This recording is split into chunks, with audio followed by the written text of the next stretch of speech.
Hey, I'm Steve Magnante here in Bogart, Georgia at the Tony Townley Collection, which will be sold by Richmond Auctions on October 24th and 25th of this year, 2025. Now, this is a 1970 and a half Ford Falcon, but it's not like Grandma's Falcon. Now, it's true the Falcon launched in 1960 as a competitor to the Chevy Nova, the Corvair, and of course the Mopar Valiant and Lancer. By 1970 and a half, you could get a 429 Cobra jet in a Falcon. Now, you might wonder, what is a Ford Falcon? Well, in 1970 and a half, the Falcon was in its final year of production, giving way to the Torino and Fairlane. But again, this is a base model, the body-wise. This is the one with the two-door post body style. You couldn't get this body style in any other Fairlane or Torino. Strictly, Falcons were built potentially with this post body style. But the big news on this car is under the hood. 429 cubic inches, which is something that the guys at Ford never envisioned in 1960 when the Falcon was originally hatched. 1970 brought something new under the hood of the Torino and Falcon, the 429 cubic inch Cobra jet. Now, 69 was the last year for the 428, gave way to this, a very different engine family, the 385 series or Lima family, whatever you want to call it.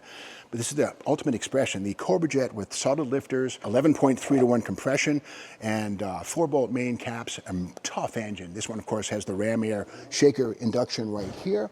Aluminum valve covers seen only on a 375 horsepower version. Again, solid lifters in these engines, and just a tough machine. Very original under the hood, including the emissions equipment right here, the smog pump, the thermactor equipment, still very much in place. And of course, this one being a 430 axle ratio car, has the engine oil cooler right here.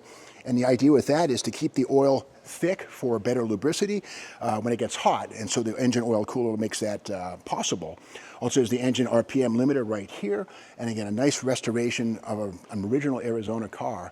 And in fact, most of the paint on this car is original to it. And let's go inside and check out what we can learn there.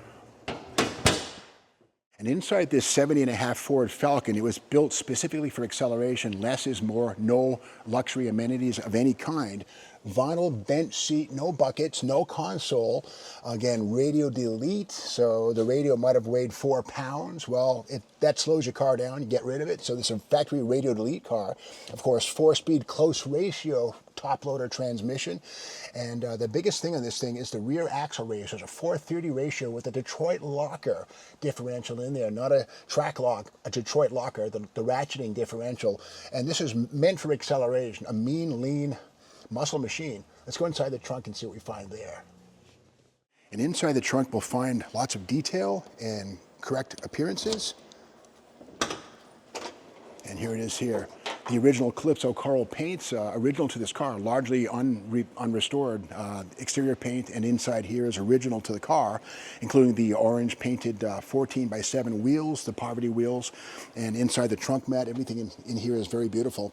And this car has 2,794 miles. That's it, 2,794. It's basically brand new. Great example of the breed.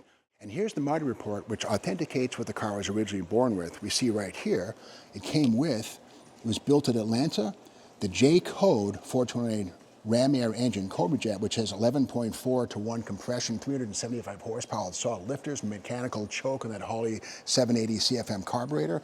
And of course, it's good to see that it has Detroit locker, 430. Close ratio 4-speed transmission. And again, over here, some statistics right here. It says that there were 382 cars built with Calypso coral paint, which is largely original on this car. And of course, 360 with these paint and trim codes. And the engine and transmission, the 429 Cobra jet with the close ratio 4-speed, 52 cars were built with this engine and transmission combination. And Detroit locker, 85 cars were built with the Detroit locker. And a great example of the kind of provenance and authentication that comes with a well-documented Ford muscle car.